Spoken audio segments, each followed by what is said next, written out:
sehari-harinya bulet gitu ya. Tapi dia minta kita datang dengan apa adanya kita. Namun ada beberapa prinsip yang bisa kita pelajari dari tulisan Rasul Petrus ini ya, di 1 Petrus 2 ayat 1 sampai 10. Ya, puji Tuhan. Kita bisa lihat slide yang pertama ya. Nah, kita akan belajar beberapa hal ini Bapak Ibu Saudara. Jadi ada 5 poin yang tercatat di 1 Petrus 2 ayat 1 sampai 10. Yang pertama itu membuang segala kejahatan. Ya, lalu yang kedua menginginkan dan membutuhkan firman lebih dari apapun. Di situ ada saya catat satu kosakata bahasa Inggris, desire ya.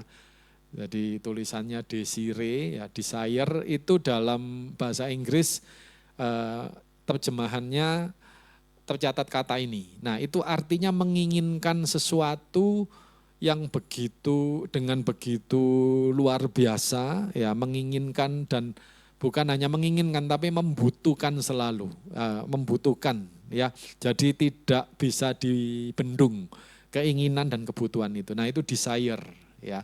Nah, nanti kita akan lihat itu ada di ayat yang kedua ya. Lalu yang ketiga mengecap kebaikan Tuhan, ayat yang ketiga, dan Yesus sebagai batu penjuru itu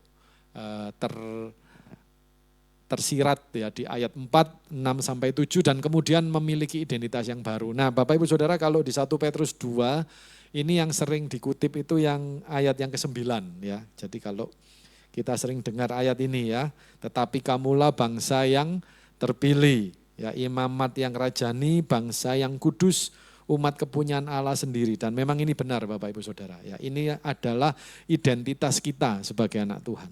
Tapi hari ini kita akan belajar, kita akan lihat dari ayat yang pertama. Ya. Nah, jadi poin yang pertama, slide berikutnya. Nah, di sini dikatakan di 1 Petrus 2 ayat yang pertama, karena itu buanglah segala kejahatan. Ya, nah, di situ di daftar Bapak Ibu Saudara di ayat ini, tipu muslihat, segala macam kemunafikan, kedengkian, dan fitnah. Nah, mengapa yang tercatat di sini tipu muslihat, kemunafikan, kedengkian, dan fitnah? Karena keempat hal ini, Bapak Ibu Saudara kalau amati, ini menimbulkan, sudah cukup menimbulkan, ya bukan hanya, tidak perlu 4 Bapak Ibu, salah satu saja itu sudah cukup untuk membuat kejahatan ya.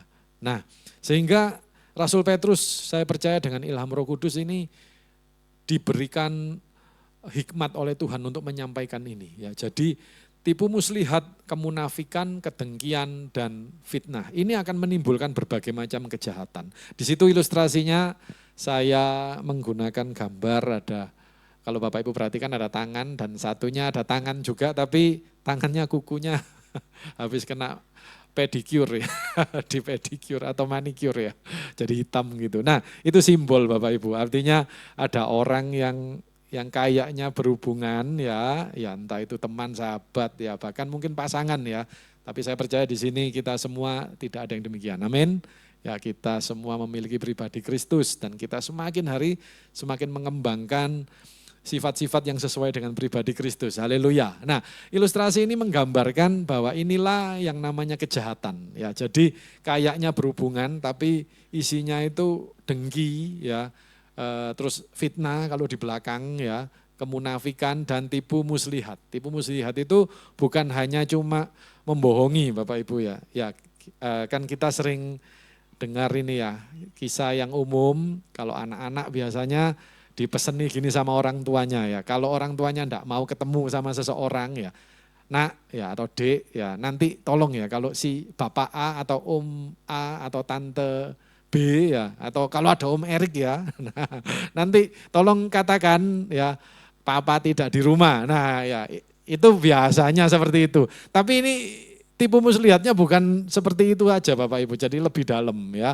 Nah, nanti kita akan lihat ya. Lalu anaknya jawab ketika saya datang ya, Om Erik ini datang terus tanya, "Papa ada?" "Oh, katanya Papa." Jadi yang disampaikan memang benar Bapak Ibu ya.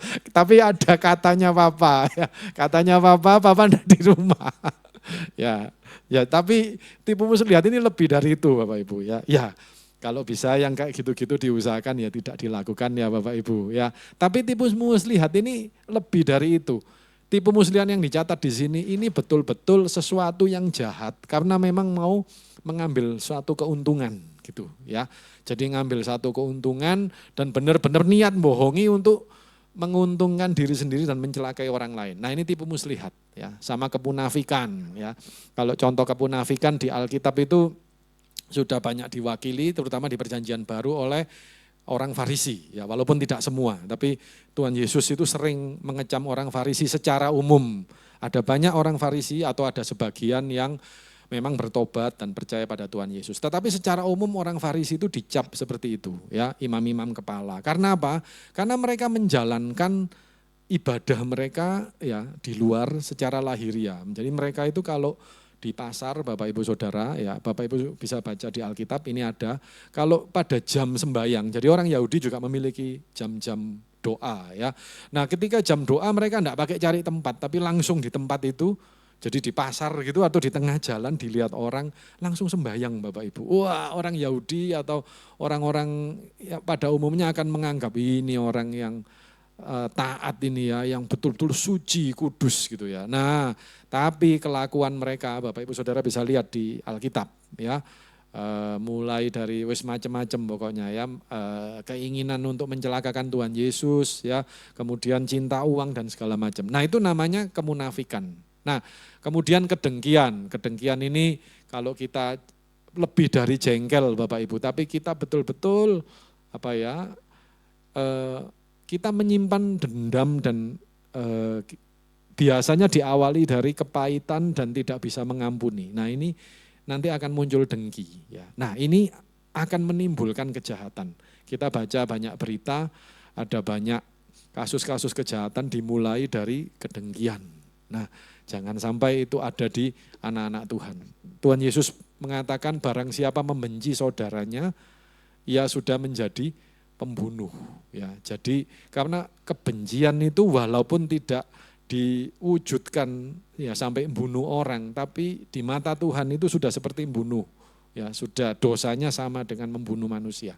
Nah, jadi itu termasuk kejahatan dan kemudian fitnah. Ya, biasanya fitnah ini juga dilakukan karena ada seseorang yang tidak ingin lihat orang lain itu lebih baik. Jadi istilah sekarangnya apa, pembunuhan karakter ya. Jadi dijelek-jelekan ya.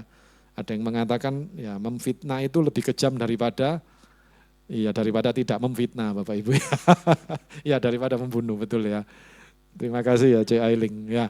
Nah, jadi semua macam kejahatan ini sebaiknya dibuang kalau kita memang sungguh-sungguh sudah menjadi pengikut Kristus. Nah, nanti kita akan sampai ke ayat yang ke-9 tadi Bapak Ibu. Mengapa kok ini harus dilakukan dulu ya? Nah, karena identitas kita itu sebenarnya sudah tidak sama lagi seperti kita yang dulu, bahkan tidak sama seperti orang dunia. Nah, karena itu ini harus dibuang. Ya, ini yang pertama. Nah, lalu slide berikutnya. Nah, kita tidak akan bisa bertahan Bapak Ibu Saudara dengan kemampuan diri kita sendiri untuk melakukan firman atau untuk menaati perintah Tuhan, itu enggak bisa. Nah, tetapi kita harus membangun satu hubungan yang dekat dengan Tuhan, sehingga kita harus mengembangkan yang namanya satu keinginan dan kebutuhan terhadap firman Tuhan, itu lebih dari apapun. Saya akan merujuk kembali ke ayat yang kedua Bapak Ibu. Dan jadilah sama seperti bayi yang baru lahir. Ya, bayi yang baru lahir. Ibu-ibu di sini pasti tahu kebutuhan bayi akan susu itu seperti apa ya. Jadi kalau masih usia di bawah 1 tahun ya, itu luar biasa ya. Anak saya dulu saya ingat ketika masih di bawah 1 tahun itu susu itu kebetulan kami menggunakan susu formula ya, jadi ASI itu hanya bertahan berapa bulan. Nah, ketika sudah pakai susu formula itu saya ingat 1 hari itu pokoknya bisa minum takaran gelas ini ya, gelas untuk dot itu Bapak Ibu, itu berapa mili ya itu ya? 400 atau 500 ya, itu bisa 6. Jadi ya, nah kenapa kok Pak Erik bisa tahu ya, saya yang ikut buatin soalnya Bapak Ibu ya, ya bantu istri saya, jadi itu bisa 6 kali minum. Nah, Jadi Bapak Ibu Saudara bisa bayangkan satu hari kalau saya hitung itu sudah lebih dari 1 liter ya untuk minum susu aja. Ya, nah sehingga ya 1 bulan berapa ya. Nah kalau tahu harga susu formula silakan dihitung sendiri. Ya tetapi itu kita berikan untuk anak kita ya Bapak Ibu Saudara. Berbahagialah para ibu yang bisa ASI eksklusif ya. Nah bayinya bahagia, ibunya bahagia, terutama ayahnya juga bahagia. Ya semua bahagia maksudnya. Loh, bukan berarti kalau minum susu formula enggak bahagia, ya enggak. Ya tetap bahagia, Tuhan cukupi, amin. Ya, nah, puji Tuhan. Tetapi yang mau kita lihat itu kebutuhan akan susunya itu Bapak Ibu. Rasul Petrus itu sudah mencatat ya, di sini bayi yang baru lahir yang selalu ingin akan air susu yang murni dan yang rohani, supaya olehnya kamu bertumbuh, dicatat seperti itu. Jadi yang kedua, ada satu kebutuhan yang besar terhadap apa? Firman Bapak Ibu. Dan itu kebutuhan yang besar terhadap firman itu diilustrasikan seperti bayi perlu susu. Nah bayi kalau masih belum bisa makan makanan padat Bapak Ibu pasti tahu tidak bisa lepas dari susu. Susu itu sumber utama. Ya betul ya, kalau susunya dicabut ya atau tidak diberikan, aduh betapa menderitanya bayi ini. Nah itulah kita terhadap firman Tuhan. Nah tolong jangan dicampur baurkan dengan konteks bahwa kamu saatnya bertumbuh bukan lagi minum susu. Nah ini konteksnya lain Bapak Ibu ya, itu kalau itu pertumbuhan rohani.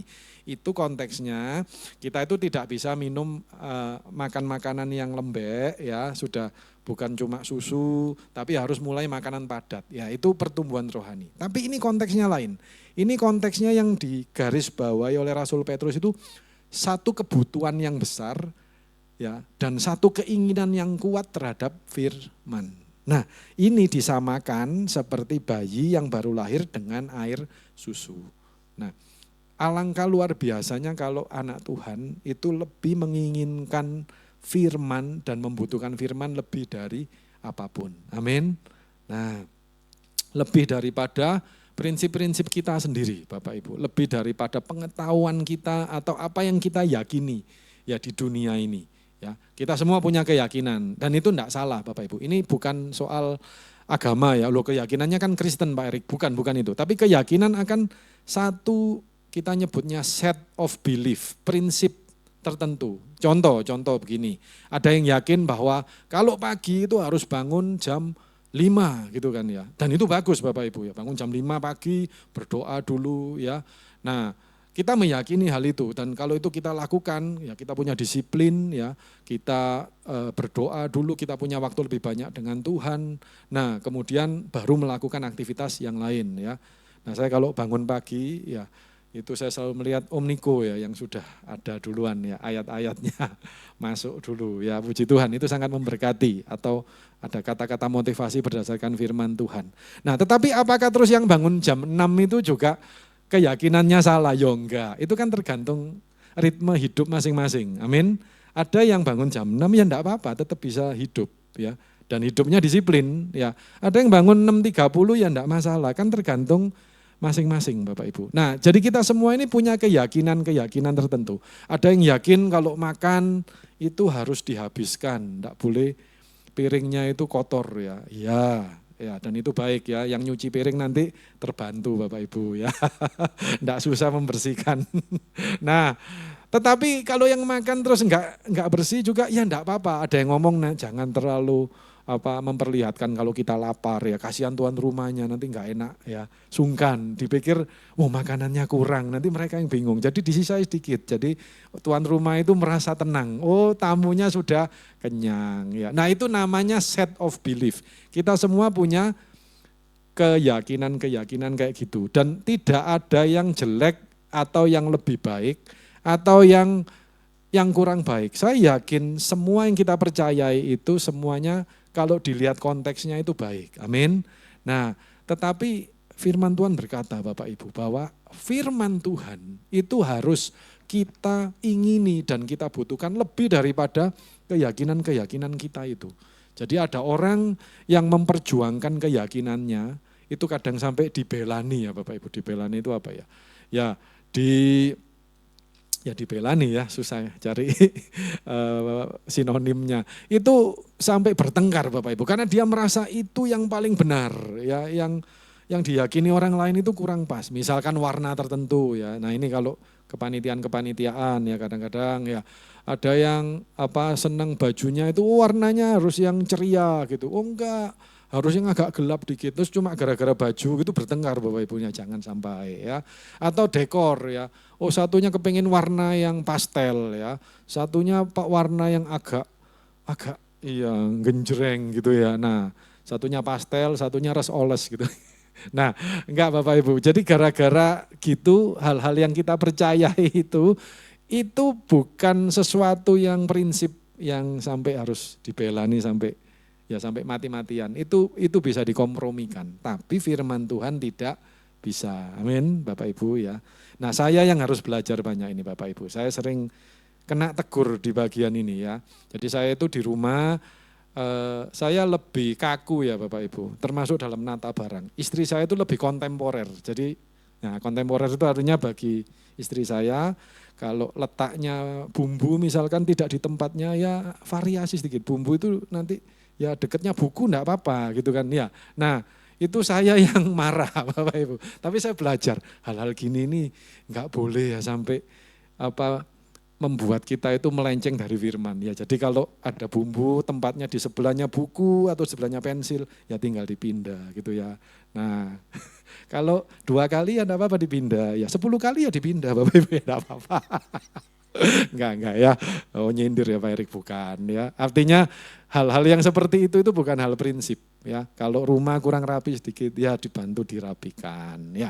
Nah, tapi yang prinsip itu firman Tuhan. Amin. Nah firman Tuhan ini yang harus dibelani mati-matian Bapak Ibu. Artinya apa? Kita itu membutuhkan firman dan meyakini firman lebih dari yang lain. Nah kalau firman Tuhan ini sampai kita merasa ini kok kita langgar ya. Nah itulah di situ harus segera kita perbaiki ya. Nah jadi kalau prinsip yang kayak tadi itu kalau dilanggar itu enggak menyebabkan kematian Bapak Ibu. Tapi kalau firman, nah itu. Ada orang yang membaliknya, ini yang jadi masalah. Hal-hal yang tidak prinsip, itu dibelani mati-matian. Tapi firman ini enggak dianggap serius. Oh enggak apa-apa ya. Kan firman Tuhan berkata, tidak boleh cinta uang lebih daripada firman Tuhan atau daripada hal rohani ya. Jadi harus lebih percaya pada firman, mencintai firman ya. Nah uang itu bisa dicari ya. Tapi ada orang yang menganggap kayak gini ini enggak serius, ya enggak apa-apa lah ya. Kita enggak terlalu cinta firman enggak apa-apa, ya pelan-pelan saja gitu. Nah bukan berarti kita bisa langsung sempurna Bapak Ibu. Tapi anggaplah serius hal-hal yang seperti ini ya. Nah atau contoh yang kedua misalkan, oh ya enggak apa-apa, pikirannya, nah ini mungkin bagi yang pria ya, nah pikirannya kotor-kotor sedikit, oh itu kan wajar, kita normal ya, nah enggak apa-apa. Tapi yang soal tadi, yang bumbu salah letak itu, itu dibelani sampai bertengkar Bapak Ibu. Tapi kalau yang gini, oh enggak apa-apa ini proses ya, kita jalan pelan-pelan. Ini terbalik Bapak Ibu, yang dibelani mati-matian tuh yang kekudusan tadi ya, dimana hati harus kudus, ya itu harus dijaga mati-matian. Kalau yang hal-hal yang tidak prinsip tadi itu enggak usah dibelani sampai mati-matian. Nah ini maksud saya. Jadi menginginkan firman seperti bayi ya yang baru lahir. Dia perlu firman itu. Seseorang yang sungguh-sungguh akan Tuhan, cari Tuhan. Kalau firman itu dicabut, maka dia akan mati. Artinya dia enggak bisa hidup tanpa firman. Nah, amin, percaya Bapak Ibu Saudara. Nah kita harus membutuhkan firman lebih dari yang lain. Nah mari kita lihat diri kita kembali, apakah firman Tuhan itu sudah sepenting itu bagi hidup kita. Ya, apakah menjalankan firman itu sudah krusial itu ya, artinya mendasar itu dalam hidup kita. Nah kalau firman itu masih bisa digantikan dengan yang lain, berarti kita belum menempatkan firman sebagai hal yang paling penting dalam hidup kita. Nah itu yang harus kita perbaiki Bapak Ibu. Nah lalu yang berikutnya, slide berikutnya. Ya, mengecap kebaikan Tuhan. Jadi ketika kita hidup di dalam firman Tuhan, di dalam Tuhan, kita itu juga hidup di dalam kasih karunia Tuhan, di dalam berkat-berkatnya. Semua anak Tuhan di sini sudah menikmati berkat Tuhan, amin. Ya, semua kita, saya yakin dan percaya kita menikmati berkat Tuhan. Berkat itu tidak harus sama Bapak Ibu, satu dengan yang lain, ya jenisnya. Bahkan kalau itu terkait finansial, itu nominalnya juga tidak harus sama. Tapi yang jelas berkat itu sesuatu yang membuat hidup kita jadi lebih baik, ya, dan membuat hidup kita itu bisa bersyukur kepada Tuhan. Itulah berkat Tuhan, kesehatan, ya. Nah, hidup yang dipimpin Tuhan, ya, kebutuhan-kebutuhan yang dicukupi itu adalah berkat Tuhan, dan itu kebaikan Tuhan itu ada bagi semua anak Tuhan. Percaya? Amin.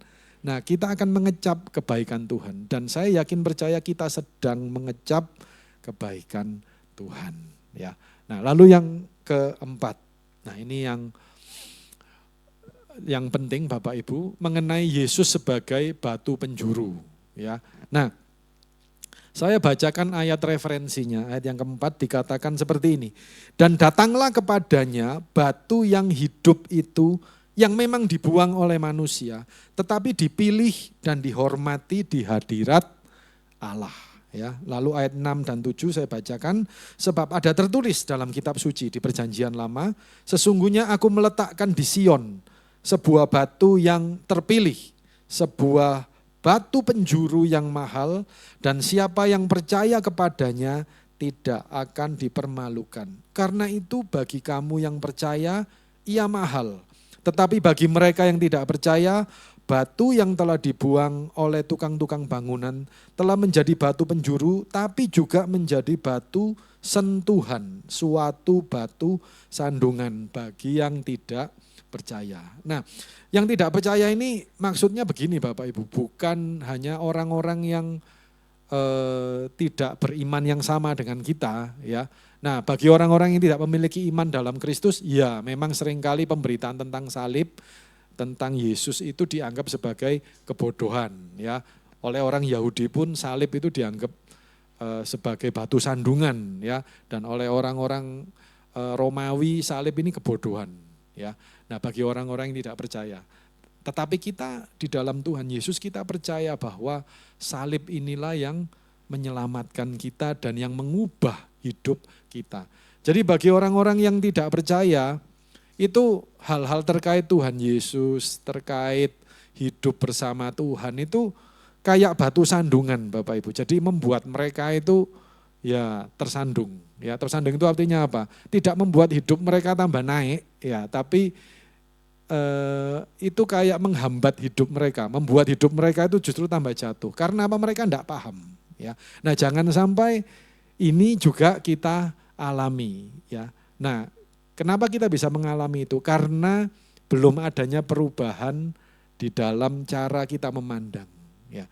Tapi bagi kita yang percaya, kita memandang Yesus itu sebagai batu penjuru, ya, cornerstone. Apa itu batu penjuru? Nah, batu penjuru ini terkait dengan hal-hal bangunan. Dia sebagai batu utama, ya, yang menjadi fondasi atau landasan. Nah, dalam hidup kita Bapak Ibu Saudara, apakah Yesus sudah menjadi landasan atau dasar dalam hidup kita? Nah, itu yang kita periksa lagi, ya. Jangan sampai Yesus justru menjadi batu sandungan buat kita karena kita salah memandang. Nah, tetapi jadikan Tuhan Yesus itu sebagai batu penjuru. Di dalam hal rohani, Yesus itu adalah batu yang hidup, bahkan dikatakan dihormati di hadirat Allah, ya. Jadi dipilih dan dihormati, artinya Tuhan memandang, Allah kita memandang Yesus itu dengan kedudukan yang tinggi, ya. Nah, kita juga harus memandang Tuhan Yesus demikian dalam hidup kita, ya, dalam pengiringan kita akan Tuhan, kita menjadikan Dia sebagai tuntunan, sebagai pedoman, ya. Nah, kembali ke yang tadi, ya, hal-hal yang prinsip membutuhkan Dia lebih dari apapun. Karena Tuhan Yesus ini yang dipilih oleh Allah, Bapak Ibu Saudara. Nah, mari kita melihat Tuhan Yesus seperti Allah memandang Tuhan Yesus. Dan itu perlu yang namanya kerelaan hati. Jadi kita perlu merendahkan diri di hadapan Tuhan dan menjadikan Tuhan Yesus itu sebagai pedoman kita, ya, sebagai dasar dari hidup kita. Nah, lalu yang terakhir, nah ini yang sering kita kutip ya Bapak Ibu, memiliki identitas baru, ayat 5, 8, dan 10. Saya akan bacakan buat kita. Ayat 5 dikatakan demikian, dan biarlah kamu juga dipergunakan sebagai batu hidup untuk pembangunan suatu rumah rohani, bagi suatu imamat kudus untuk mempersembahkan persembahan-persembahan rohani yang karena Yesus Kristus berkenan kepada Allah. Lalu ayat 8 sampai 10, mereka tersandung padanya, yang tadi orang-orang yang tidak memiliki iman yang sama, ya, karena mereka tidak taat kepada firman Allah dan untuk itu mereka juga telah disediakan. Nah, seringkali anak-anak Tuhan walaupun labelnya Kristen tetapi imannya, nah itu yang dilihat ya. Iman itu enggak kelihatan soalnya. Apakah kita juga memiliki iman yang sama seperti yang seharusnya seorang Kristen atau pengikut Kristus ya. Jadi ini mungkin lebih tepat kepada gereja Tuhan, bukan kepada orang-orang yang tidak percaya ya. Seringkali banyak orang justru tersandung ketika sedang mengiring Tuhan Yesus ya. Tersandungnya oleh siapa? Oleh Tuhan Yesus sendiri karena salah dalam memandang Tuhan ya. Tuhan tidak dipandang sebagai batu penjuru. Nah, itu akhirnya mereka anak-anak Tuhan yang seperti ini, yang labelnya Kristen ini, itu yang tersandung. Ya. Nah, mari kita memiliki pemahaman yang benar tentang Tuhan. Nah, ayat yang 9 dikatakan seperti ini. Tetapi kamulah bangsa yang terpilih, imamat yang rajani, bangsa yang kudus, umat kepunyaan Allah sendiri.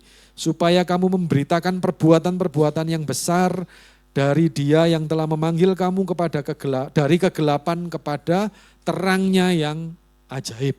Ya, ayat 10 dikatakan, kamu yang dahulu bukan umat Allah, tetapi yang sekarang telah menjadi umatnya, yang dahulu tidak dikasihani, tetapi yang sekarang beroleh belas kasihan. Nah, kita sudah sering mendengar firman atau khotbah tentang manusia baru, tentang lahir baru. Nah, inilah yang mengantar kita pada identitas ini. Karena kita telah melahir baru, manusia baru, kita sudah melewati proses itu, maka kita memiliki identitas yang baru. Kita ini bangsa yang terpilih.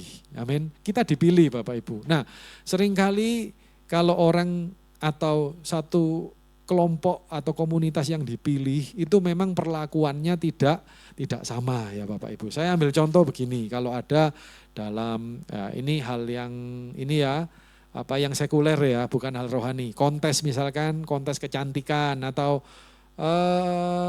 ini aja ya, idol. Bapak Ibu Saudara sering melihat ya kontes-kontes musik ya. Atau pernah tahu ya, idol atau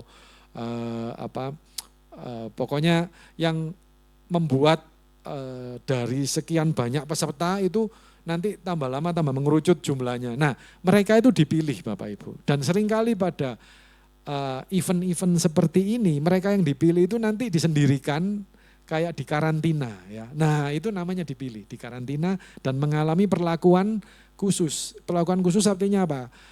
Ritme hidup mereka enggak sama lagi ya. Misalkan kontestan 12 besar misalkan di sebuah acara idol ya. Nah, itu akan terus tiap hari selama beberapa bulan itu isinya apa? Latihan ya, dan kemudian kompetisi, latihan lagi, kompetisi. Nah, demikian juga umat pilihan Tuhan. Kalau ada yang merasa bahwa kok hidup saya enggak sama ya seperti orang lain. Kok isinya itu kayaknya Tuhan itu mendidik saya ya, terus mengajar saya ya, terus ngalami banyak yang oleh dunia dilabeli sebagai persoalan. Nah, tetapi ketika saya tanya ke ibu gembala atau ke bapak wakil gembala, ibu wakil gembala atau ke kakak rohani, kok katanya ini Tuhan sedang memproses, kok diproses terus ya, kapan selesainya? Nah, tapi itulah memang umat pilihan. Amin. Kita itu diproses, dikhususkan untuk apa? Untuk menggenapi firman Tuhan, untuk menggenapi tujuan Tuhan dalam hidup kita. Jadi namanya dipilih itu memang enggak sama ya Bapak Ibu. Nah, kalau mau sama ya berarti kita tidak dipilih. Ya sama, maksudnya sama itu ya kayak orang kebanyakan ya. Nah, Kemudian di situ dikatakan apa? Imamat yang rajani. Ya, kita itu imamat rajani ini royal. Royal itu artinya seperti bangsawan gitu Bapak Ibu. Nah, karena kita memiliki kedudukan yang tinggi di mata Tuhan, ya, sebagai anak-anak raja, ya. Ada satu pujian yang mengatakan, aku anak raja, engkau anak raja, betul ya. Nah, ya itulah kita, Bapak Ibu Saudara dan saya. Ya, jadi kita itu imamat yang rajani, bangsa yang kudus. Jadi kita itu kudus, Bapak Ibu Saudara. Kudus artinya ya kembali mirip kayak yang tadi, dipisahkan, ya. Jadi kudus itu artinya disendirikan untuk satu tujuan yang mulia.